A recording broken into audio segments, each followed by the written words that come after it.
দেশবাসী, আজকে আপনাদের সামনে খুব গুরুত্বপূর্ণ এবং মর্মাহত একটি বিষয় নিয়ে কথা বলতে আসছি।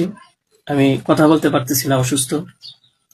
তারপরেও যদি কিছু না বলি তাহলে আপনারা হয়তো আমাকে সন্দেহ করতে পারেন। তাই আমি আমার কিছু কথা আপনাদের সাথে শেয়ার করার প্রয়োজন মনে করলাম। তো বিষয়টা হচ্ছে যে আপনারা দেখতে পাচ্ছেন যে সামাজিক যোগাযোগ মাধ্যমে আমাকে নিয়ে একটা বিষয় ভাইরাল হয়েছে, বিভিন্ন পত্র-পত্রিকায় সেগুলো হয়তো প্রচার হচ্ছে। তো আমি আপনাদের বলবো যে এই বিষয়টার সাথে, যে বিষয়টা মেঘলা নামক একটা মেয়ে এবং আমার ছবি দিয়ে যে একটা অপপ্রচার করা হচ্ছে, অপবাদ রটানো হচ্ছে, এটার সাথে আমি কোনোভাবেই সম্পৃক্ত না। আমি এটার বিষয়ে কিছুই জানি না। আমি যদি বলি তাহলে বলবো যে এই মেয়েটা আমাদের এখানে পড়াশোনা করেছে, গত বছর পড়েছে এবং এর আগের বছরও পড়েছে। তো এর আগের বছর পূর্ণ বছর পড়াশোনা করার পরে সে আমাদের মাদ্রাসা থেকে চলে যায়। তো পরবর্তী বছর যখন মাদ্রাসা শুরু হলো তখন আমরা খোঁজ নিয়ে জানতে পারলাম যে কে কে আসে নাই। তো যারা যারা আসছে না তাদের মধ্যে সেও একজন ছিল, যে সে এখান থেকে চলে গেছে অন্য কোথাও। তো খবর নিয়ে জানতে পারলাম সে ঢাকা চলে গেছে, তারা বাবা মার সাথে থাকে। বাবা মা সৎ বাবা এবং মা অন্য কোথাও আগে বিয়ে বসছিল। তো বর্তমান যে বাবা আছে মেঘলা, তার মেয়ে না, বরং আগের বাবার মেয়ে সে। তো সে যখন ঢাকায় চলে গেল আমরা শুনলাম, তখন আমরা কিছু বলি নাই, ঠিক আছে, ঢাকায় তো পড়াশোনা বেশি হয়, তাহলে পড়ুক। আমরা আমাদের ক্লাস শুরু করে দিলাম। কিছুদিন যাওয়ার পরে দেখলাম আবার এই মেয়েটা আমাদের মাদ্রাসায় আসছে। তো আসার পরে জিজ্ঞাসা করা হলো যে কেন, কি অবস্থা, কোথা থেকে আসছো? সে বললো যে ঢাকায় চলে গেছিলাম, এখন নানা ভাই জোর করে নিয়ে আসছে আমারে। আমি আসতে চাইছিলাম না, আমাকে জোর করে নিয়ে আসছে নানা ভাই। দেশবাসী, আমি আপনাদের সাথে শুধু এই কথাটাই বলতে চাই যে যে মেয়েটা এখানে আসতে চাইছিল না, চাচ্ছিল না, তাকে কেন জোর করে আনা হলো? তাকে জোর করে আনার পিছনে কি কারণ ছিল বা তার কি স্বার্থ ছিল? পরবর্তীতে আমরা এটাও জানতে পারি যে এই মেয়েটা তার এই নানার সাথে রাতের বেলা ঘুমায়। সে নিজেই বলছে।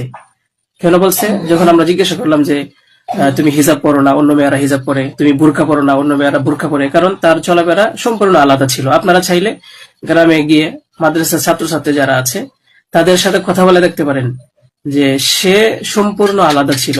তার কোনো কিছুই আমাদের কমনের ভিতরে ছিল না, আমরা তাকে কন্ট্রোল করতে পারতেছিলাম না।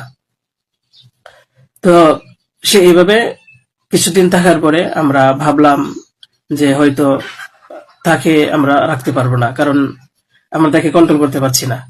হয়তো মেয়েটা অন্য কোথাও গিয়ে যদি কন্ট্রোলে থাকতে পারে, পড়াশোনা করে, তাহলে এটা তার জন্য ভালো।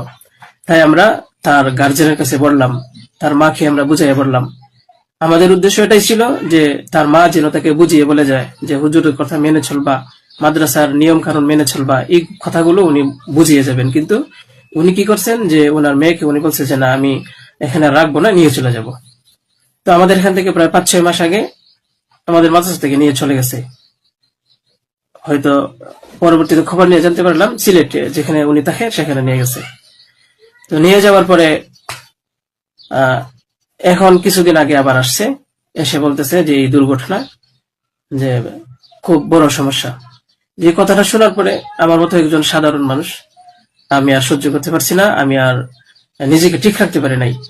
আমি একেবারে অসুস্থ হয়ে পড়ছি। কারণ আপনারা হয়তো জানেন যে অনেকেই, আমার ফ্যামিলি আছে, আমার বাচ্চা আছে, আমার বিবি সাহেব আছে, আমার আত্মীয় স্বজন আছে। আপনারা বলুন তো, আমার নামে যে বিষয়টা প্রচার হচ্ছে, এটা আমার ফ্যামিলির লোকেরা দেখে আমাকে কি বলছে, কি ভাবছে? আপনারা সঠিক তদন্ত করুন। আমি কখনোই দেশের আইনের প্রতি অবাধ্য না, আমি শ্রদ্ধাশীল। দেশের আইন আছে, সে আইন সঠিক অপরাধী যে তাকে খুঁজে বের করবে। আপনারা অপরাধী খুঁজে বের করার আগেই যদি আমাকে অপরাধী বানিয়ে ফেলেন, তাহলে তো আসল অপরাধী পার পেয়ে যাবে, আসল অপরাধী তো ছাড়া পেয়ে যাবে। আপনাদের কাছে আমি অনুরোধ করে বলি, আপনারা আসল অপরাধীকে খুঁজে বের করুন, টেস্ট করা হোক যে আসলেই এ বাচ্চা বাবাকে। আপনারা আমাকে টেক দিচ্ছেন, বিভিন্ন পত্রপত্রিকায়, টেলিভিশনে বলা হচ্ছে। আমি আপনাদের কাছে শুধু এই কথাগুলোই বলবো যে আল্লাহ তাআলার বিচারের উপরে যদি শ্রদ্ধাশীল থাকেন, এই বিশ্বাস করেন, তাহলে আমাকে নিয়ে আর এরকম কাজ করবেন না। আপনারা সঠিক তদন্ত করে সঠিক অপরাধীকে খুঁজে বের করুন। আমি আপনাদের সামনে আর কথা বলতে পারতেছি না। আপনারা সবাই ভালো থাকবেন, ইনশাল্লাহ পরবর্তীতে আরো কথা হবে ইনশাল্লাহ। আসসালামু আলাইকুম রহমতুল্লাহ।